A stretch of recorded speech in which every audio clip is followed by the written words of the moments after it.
3 a.m. to get Did up you there. have to use ropes to get? I eventually did, yeah. I had to lasso one of its arms to use as like a pulling That's thing to get up there. fantastic. Yeah. Hey, so welcome to another uplifting episode of Tea Time. Today we're taking tea with the guerrilla artist, the Blue Ninja, who is himself a patch-wearing member and shameless associate with the Your Revolt Tricycle Gang. So we know the Your Revolt Tricycle Gang is a guerrilla group of craftivists that sprang up in Melbourne, and the Brisbane chapter, which we're a part of, also sprung up in the fertile fields of the Newman government Vlad legislation in 2013. So they've been quite active. You might have noticed a solitary confinement knitted cell out the front of Parliament House if you were passing by there last month. Now you started rolling with the red paintings, Ninja, and you started your own form of performance art guerrilla work there. Tell us about that. I did, yes. Well, the red paintings are very performance-based, and I just wanted a persona, and me with starting the street art just merged straight into that. So yeah, I paint on stage very quickly to music. It's very fun, and just all this art just happens. So that's where the Ninja was born? It was, actually.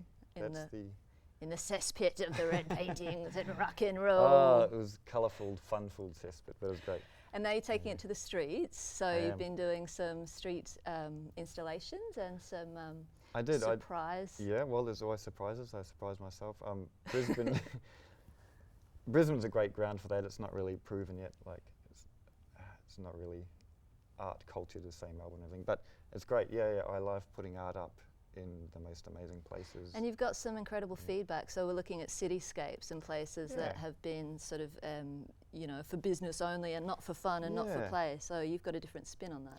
Well, yeah, I put it where it's most visible. You know, people going to work see it all the time, and I get feedback like this from people I've never met that actually love my work, and that's really great because it's meant to be visible. It's meant to be beautiful. It's meant to bridge that gap between street art and that gap between people. So the art that you're talking about is actually a unifying force, which is quite interesting. Yeah. And the knitting, I guess there's a lovely analogy there with the bringing together in the Your Revolt Tricycle Gang, because a lot of those activists are really about bringing a humanizing capacity to this current social political milieu, which is quite dehumanizing and fear-based.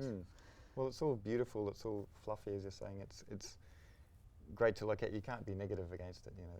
It's a positive force. People see it, they love it. And so it reminds me of the Audre Lorde quote, "The master's tools will never dismantle the master's house." So currently, the craftivists and yourself are using a different form of political participatory democracy and encouraging other people to get on board and have a say in a time of current angst. What else can we expect from yourself and the Tricycle Gang? Oh, well, I guess well, domination's not out of the question. Yeah. Well, eventually. Yeah. I mean, that's where we're evolving to, is like a better form of government. So we'll be there when the time is right. But no, we just want to be seen. We want to be, we want our beautiful stuff to be, it can only do good, you know.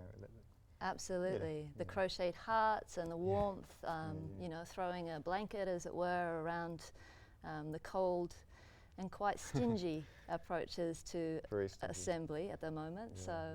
Delightful to see that you're getting involved and bringing some different consciousness. Yeah, well, art is just, everyone responds well to it. I mean, I started for fun, but now I'm getting into the activist side of it, and it's just evolving that naturally.